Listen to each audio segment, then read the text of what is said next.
Breaking now, local law enforcement involved in 2 shootings stretching from Loma Linda to the heart of Hollywood. One now turning deadly. Plus, should the Menendez brothers be resentenced and possibly freed? DA George Gascon's controversial move in 60 seconds.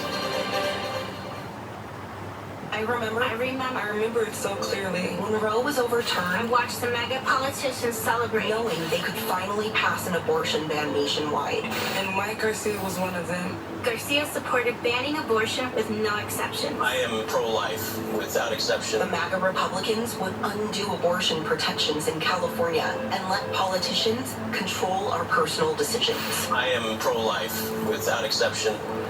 I'm George Whitesides, and I approve this message. Honda's got it going on at your helpful Honda dealers. On with savings.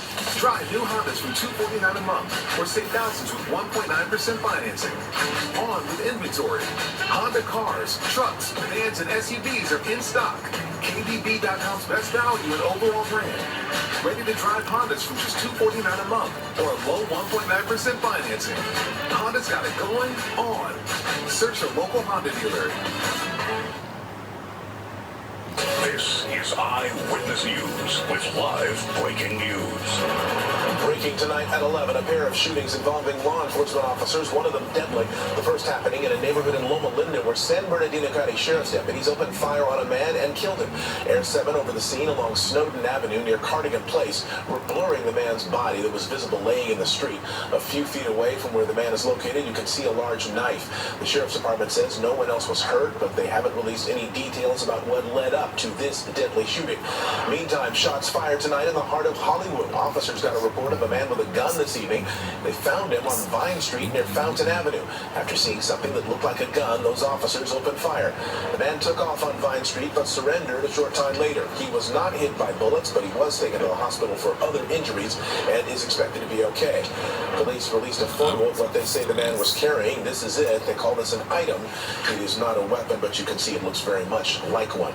Also, breaking tonight, this wild scene playing out in Reseda. A man involved in an hours-long standoff with police seen here trying to attack an LAPD K-9 with a ladder. This is along Van Owen Street near Reseda Boulevard. Police say the man had been armed with a metal stick and a knife, and after several hours of trying to get him to comply, officers were finally able to take him into custody. No one, not the K-9s, not the police, nor the suspect, were hurt. Now to a stunning twist in a decades-old murder case. The LA County District Attorney is reviewing new evidence supporting sexual abuse claims Eric and Lyle Menendez made against their father. The brothers were convicted in 1996 of murdering their parents. They were sentenced to life in prison without parole. But could that all change? Eyewitness News reporter Michelle Fisher, live now in Beverly Hills, on the street where the Menendez brothers lived. She has what these new developments could mean. Michelle. Well, Mark, this quiet Beverly Hills street looked a lot different in August of 1989 when Jose and Kitty Menendez were murdered. Their sons later arrested and eventually sentenced to life in prison without the possibility of parole. But now that could all change after 35 years.